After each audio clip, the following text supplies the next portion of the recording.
Hello everyone, welcome to smart IAS. तो अभी हम लोग करने वाले हैं 26 दिसंबर 2024 का डेली करंट अफेयर्स। आज हम लोग 3 टॉपिक कवर करने वाले हैं। First topic is strengthening bilateral ties with Kuwait. Kuwait के साथ बायलैटरल टाइज हम लोग इंप्रूव कर रहे हैं, जो जीएस पेपर 2 आईआर के अंदर का टॉपिक आएगा। Second, rise of direct cash transfer. Direct cash transfer government जो है, बहुत सारी स्टेट गवर्नमेंट अपने जो भी उनके रेसिडेंट है उनको कर रही हैं, तो ये गवर्नेंस का भी इशू बनता है और साथ में जीएस पेपर 3 का भी बनेगा। Lesson from the 2004 tsunami. 20 साल हो गए जब सुनामी आया था 2004 में और बहुत बुरी तरीके से इंपैक्ट किया था इंडिया और आसपास के जो कंट्रीज हैं, थाईलैंड, इंडोनेशिया, मालदीव्स, बहुत बुरी तरह से इंपैक्ट किया था। तो उससे क्या सीखा हमने, खासकर सुनामी वाले चीजों में, तो ये हम तीनों चीजें अभी समझने वाले हैं। ठीक है, फर्स्ट टॉपिक से स्टार्ट करते हैं, strengthening bilateral ties with Kuwait. Kuwait के साथ रिलेशन जो है, इंटरनेशनल रिलेशन, ये बहुत कोई खास इंपॉर्टेंट टॉपिक नहीं है अगर हम इसकी बात करें, बट हाँ इसमें एक पॉइंट जरूर जो है बहुत इंपॉर्टेंट है, जो प्रीलिम्स के लिहाज से काफी इंपॉर्टेंट है, इसलिए हम इसको कवर कर रहे हैं। Article discusses the strategic and historical significance of Prime Minister Narendra Modi's visit to Kuwait, emphasizing its importance in the context of India's outreach to Gulf. Gulf countries में कुवैत आता है और गल्फ कंट्रीज मिलके cooperation council बनाती हैं, जिनको हम क्या बोलते हैं, गल्फ कोऑपरेशन काउंसिल बोलते हैं। गल्फ कोऑपरेशन काउंसिल में कंट्रीज कौन कौन सी हैं? बहरीन है, कुवैत है, ओमान है, कतर है, सऊदी अरेबिया है और यूएई है। तो प्रीलिम्स के लिए कई बार आपके लिए ये इंपॉर्टेंट हो जाएगा कि गल्फ कोऑपरेशन काउंसिल में कौन कौन सी कंट्रीज आती हैं। दूसरा इंपॉर्टेंट क्या हो जाएगा, प्राइम मिनिस्टर नरेंद्र मोदी का विजिट कब आया है? Since 1981 and came nearly 12 year after a Kuwait prime minister visit to India. जब कुवैत के प्राइम मिनिस्टर इंडिया विजिट किए उसके 12 साल बाद और किसी इंडियन प्राइम मिनिस्टर द्वारा पहली बार कुवैत का ये विजिट है, तो गल्फ कंट्रीज में सिर्फ हम सऊदी अरेबिया, यूएई, ये बड़े बड़े कंट्रीज की तरफ नहीं देख रहे हैं, रादर छोटी कंट्रीज भी, मतलब पूरा गल्फ रीजन को हम एक साथ करके देख रहे हैं कि सारी कंट्रीज हमारी अच्छी फ्रेंड रहे हैं, सब जगह हम स्ट्रैटेजिक और डिप्लोमेटिक रिलेशन को अच्छे से मेंटेन कर पाए, इकोनॉमिक टाइज को और ज्यादा बॉल्स्टर कर पाए, इसके लिए हम लोग इसको देख रहे हैं। Before Kuwait independence in 1961, the Indian rupee was legal tender and the Kuwait elite had homes in Mumbai. 1961 के पहले कुवैत जो इंडियन रुपी था वहां पे वो लीगल टेंडर की तरह भी यूज किया जाता था। Economic and energy cooperation, trade जो है $10 बिलियन के आसपास है। कुवैत एक छोटा कंट्री है और उससे $10 बिलियन का जो ट्रेड है वो कम नहीं देखा जा सकता है, अच्छा ट्रेड ही हम लोग बोलेंगे, है ना। नोटेबल फिगर है कुवैत का स्मॉल साइज को देखते हुए। कुवैत में बहुत सारे इंडियन जो है वहां पे जाके रहते हैं, इंडियन डायस्पोरा वहां पे ह्यूज है। Kuwait is India 6th largest crude oil supplier. Crude oil supplier भी है, एलपीजी सप्लायर भी है। इंडिया का 3% एनर्जी नीड को मीट करता है। ये सब तो बेसिक चीजें हैं, एमओयू वगैरह हम लोगों ने साइन किया है। मेन चीज क्या है जो प्रीलिम्स में आने वाला ही है, recognition. Kuwait conferred its highest honour the order of Mubarak al Kabeer. Kuwait ने अपना हाईएस्ट ऑनर कन्फर किया है हमारे प्राइम मिनिस्टर मोदी जी को और उसका नाम क्या है, order of Mubarak al Kabir, जो कि हाईलाइट करता है मोदी जी की विजिट को। This is going to be very important for your prelims examination. बाकी वेस्ट एशिया में इतनी कंट्रीज हैं, टेंशन चल रहा है ना। तो वैसे केस में इंडिया का कुवैत जाना या कोई भी गल्फ कंट्रीज जाना इंडिया और गल्फ कंट्रीज के बीच में एक अच्छे इमर्जिंग अच्छे रिलेशन को दिखाते हैं। I2U2 करके ग्रुप है, इजराइल के अलावा वहां पे कौन कौन सी कंट्रीज हैं, इंडिया है, यूएई है और यूएसए है।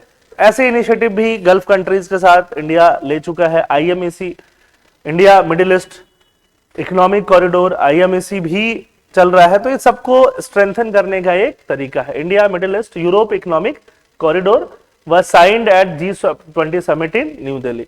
तो इंडिया जो है पूरे गल्फ रीजन से, सऊदी अरेबिया हो, यूएई हो, है ना, बाकी जो भी कंट्रीज हैं जो गल्फ रीजन में आती हैं, बहरीन, कुवैत, कतर, सबके साथ एक इंपॉर्टेंट रिलेशन बनाने की कोशिश कर रहा है। तो यही है, इस टॉपिक में कुछ और खास बात नहीं। सेकेंड टॉपिक भी यूपीएससी प्रीलिम्स के लिए काफी इंपॉर्टेंट हो सकता है, एपीएससी प्रीलिम्स में भी कुछ ना कुछ पूछा जा सकता है, मेंस के लिए ये काफी इंपॉर्टेंट होगा, गवर्नेंस के लिए यहाँ मैंने भले ही इकोनॉमी लिखा है बट गवर्नेंस इकोनॉमी दोनों के लिए ये काफी इंपॉर्टेंट होने वाला है। तो rise of direct cash transfer, direct cash transfer जो है वो राइज में देखने के लिए मिला है लास्ट कुछ सालों से। मतलब जो गवर्नमेंट्स है, गवर्नमेंट्स क्या कर रही है, अपने जो भी रेसिडेंट है खासकर फीमेल लोगों को, वुमेन लोगों को directly 1000 rupees per month, 2000 rupees per month, 2500 rupees per month ऐसा ट्रांसफर कर रही हैं। तो इसको दोनों तरीके से देखा जा रहा है। एक तो ये है कि अब डायरेक्टली वुमेन के अकाउंट में पैसा ट्रांसफर हो रहा है, तो that is related to women empowerment. कई बार वुमेन के पास पैसा, जो खासकर हाउस होल्ड वुमेन है उनके पास पैसे होते नहीं है, उनके जेंट्स जो है उनके फैमिली मेंबर्स उनको देते नहीं है और वो बेसिक नीड भी पूरा नहीं कर पाती हैं, तो इसको उनके बेसिक नीड उनकी डिग्निटी से जोड़ के देखा जाता है। पहली चीज ये हुआ, कई बार उनके घर में छोटी छोटी प्रॉब्लम्स होती हैं, बच्चे होते हैं, उनकी प्रॉब्लम्स को एड्रेस नहीं कर पाते हैं वो लोग, इनके पास पैसे आने से डायरेक्टली वो चीजें भी वो लोग एड्रेस कर पाते हैं। खासकर जो लड़कियां हैं, गर्ल्स हैं, वो बेसिक छोटा मोटा स्किलिंग सीखना, अपने आप को और ज्यादा इंपावर करना, उसके ऊपर भी फोकस कर पाती हैं। तो ऐसे बहुत सारे स्कीम्स अलग अलग स्टेट गवर्नमेंट्स के लिए देखने के लिए मिले हैं। बट इसमें प्रॉब्लम क्या है, प्रॉब्लम्स के बारे में भी अभी हम लोग चर्चा करने वाले हैं। पॉपुलैरिटी देखो बहुत ज्यादा बढ़ रहा है। एडॉप्शन बाय स्टेट, महाराष्ट्र ने स्टार्ट किया लड़की बहन स्कीम, लड़की और बहन।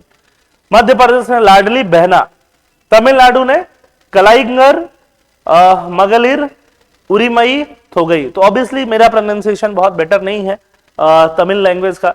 दिल्ली का आपने प्रपोज किया है मुख्यमंत्री महिला Samman Yojana, offering 2100 per month to women.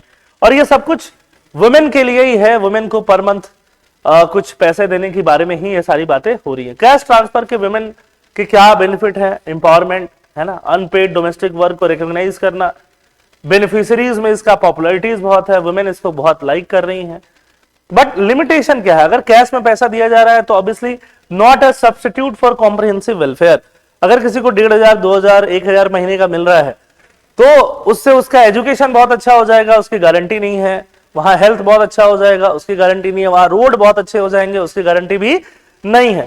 तो कैश का भी अपना क्या है, लिमिटेशन है। Cash transfer alone can not address systematic economic challenges, अकेले वो सिस्टमिक इकोनॉमिक चैलेंजेस को पूरा नहीं कर पाएगा। Effective welfare requires estate investment in employment creation, employment को क्रिएट करना, ज्यादा से ज्यादा स्किल ओरिएंटेड काम करना, एम्प्लॉयमेंट क्रिएट करना, डिमांड ड्रिवन ग्रोथ कराना।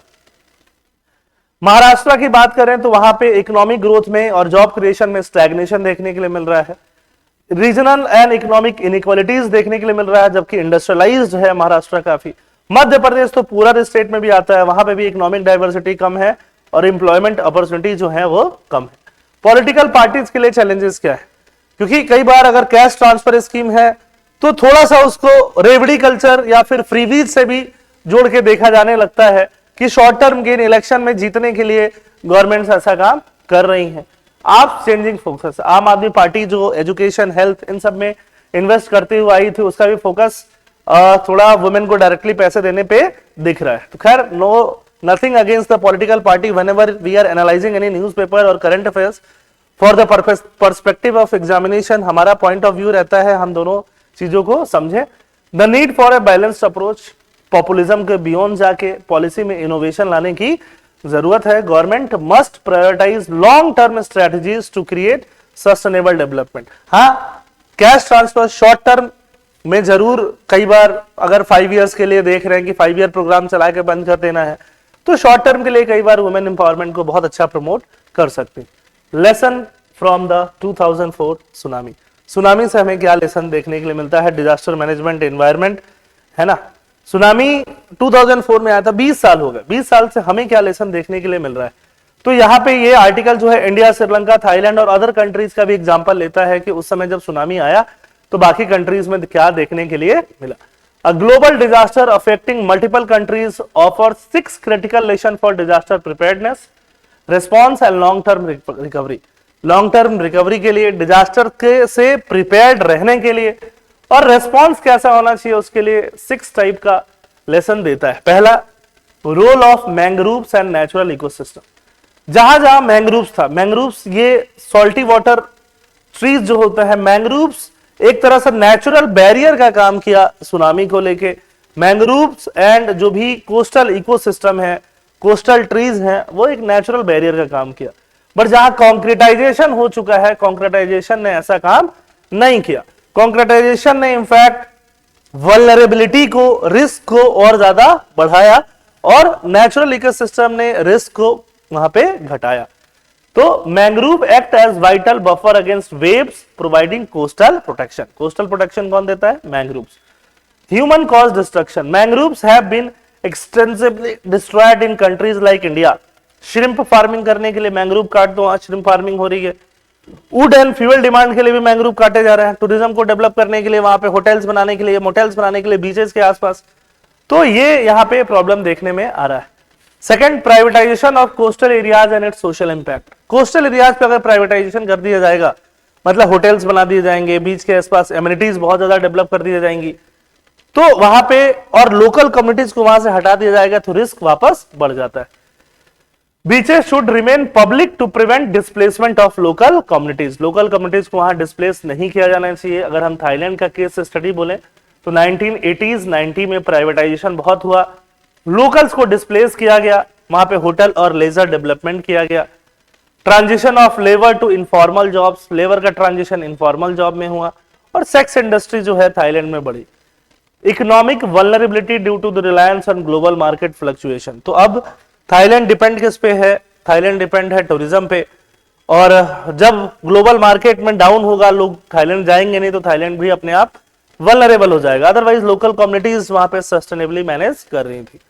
इंडिया के लिए लेसन क्या है? Avoid over privatisation. प्राइवेटाइजेशन करना है बट ओवर प्राइवेटाइजेशन को अवॉइड करना है, लोकल लोगों को प्रोटेक्ट करना है। Economic disruption and resource degradation. Economic disruptions है ना, post disaster asset owner and service provider benefit disproportionately while vulnerable group face challenges. Disaster के बाद जो एसेट ओनर होते हैं उनको बेनिफिट बहुत होता है, शेल्टर होम्स और बाकी चीजों को लेके, है ना। गवर्नमेंट भी उनको फेवर काफी कर रही होती है रिहेबिलिटेशन वगैरह में, बट बाकी जो वल्नरेबल ग्रुप्स हैं वो बहुत ज्यादा परेशान रहता है। Market changes, rising rent, price बढ़ता है, रेंट बढ़ता है, तो ऑब्वियसली जो ओनर्स हैं वो बहुत ज्यादा कमाते हैं। लाइवलीहुड ट्रांजिशन कई बार होने लगता है। Shift from traditional artisanal fishing to casual low paid labour and mechanise fishing. तो मैकेनाइज फिशिंग कौन अफोर्ड कर पाएगा? जो ऑब्वियसली बहुत पैसे वाले हैं और उनके यहाँ पे ये जो छोटे कम्युनिटीज हैं वो काम करेंगे तो उनका नुकसान होता है। इन्वायरमेंटल डिग्रेडेशन होता है, ओवर फिशिंग और बाकी सारी चीजों से। अगेन थाईलैंड का एग्जांपल लिया जा सकता है। Inequality in relief and rehabilitation. Relief and rehabilitation में भी इनइक्वालिटी देखने के लिए मिलता है। जो थोड़े अमीर टाइप के लोग होते हैं उनका रिलीफ और रिहेबिलिटेशन इजी होता है, और जो कम्युनिटीज वल्नरेबल हैं उनको रिलीफ और रिहेबिलिटेशन बहुत पीछे रह जाते हैं। वो कई बार उनको लगता है कि वो रजिस्टर्ड भी नहीं है। कई बार कुछ कम्युनिटीज ऐसी रहती हैं, चलो जो बहुत ज्यादा गवर्नमेंट के डॉक्यूमेंट्स में जिनका मेंशन नहीं होता, वो बहुत ज्यादा पीछे रह जाती हैं। थाईलैंड में अनडॉक्यूमेंटेड बर्मीज एंड लाओ माइग्रेंट्स अवॉइडेड मेडिकल हेल्प। उनको मेडिकल हेल्प नहीं मिला, उन्होंने खुद से अवॉइड किया कि उनको कोई अरेस्ट नहीं कर ले। श्रीलंका में तमिल माइनॉरिटीज को इनएडिक्वेट एड मिला, है ना। विद इन कम्युनिटीज भी एसेट बेस्ड कंपनसेशन ज्यादा वेल्दी कम्युनिटी को मिल जाता है। जेंडर इनसेंसिटिव पॉलिसीज, वुमेन के रोल को ओवरलुक कर दिया जाता है ना। Relief package were often distributed based on male centric panchayat list. तो ये सारा चीज हमने देखा सुनामी के टाइम पे। Importance of local structure, local institution, panchayat, community based structure like kuppams for organisational and decision making, ये सब बहुत जरूरी होता है। एक्सटर्नल एजेंसीज के लिए क्या चैलेंज है? Outside intervention often undermined local resilience. क्योंकि लोकल कम्युनिटी मान लो सुनामी नहीं बट बेसिक वेव्स को देखते हुए आ रही है ना, ऐसी चैलेंजेस से वाकिफ है। अपने जो भी उनके सक्सेसर्स रहे हैं या प्रीडिसेसर्स रहे हैं खासकर, उनसे उन्होंने सुना हुआ कि कैसे काम करना चाहिए ऐसे डिजास्टर्स के टाइम पे। उनको ओवरलुक कर देना फायदे का काम नहीं होता है। तो अभी ओवरऑल डिजास्टर 2004 से क्या सीखा गया? यही कि प्राइवेटाइजेशन ओवर नहीं होना चाहिए। मैंग्रोव और जो भी इकोसिस्टम है उसको ज्यादा से ज्यादा प्रोटेक्ट करके रखना चाहिए, इनफैक्ट प्रमोट करके रखना चाहिए। लोकल कम्युनिटीज को ज्यादा से ज्यादा इन्वॉल्व करके रखना चाहिए। जो भी पॉलिसीज बनानी चाहिए उसमें वल्नरेबल कम्युनिटीज का, विमेन का खास ध्यान रखना चाहिए। These are all related to the learnings from the 2004 tsunami.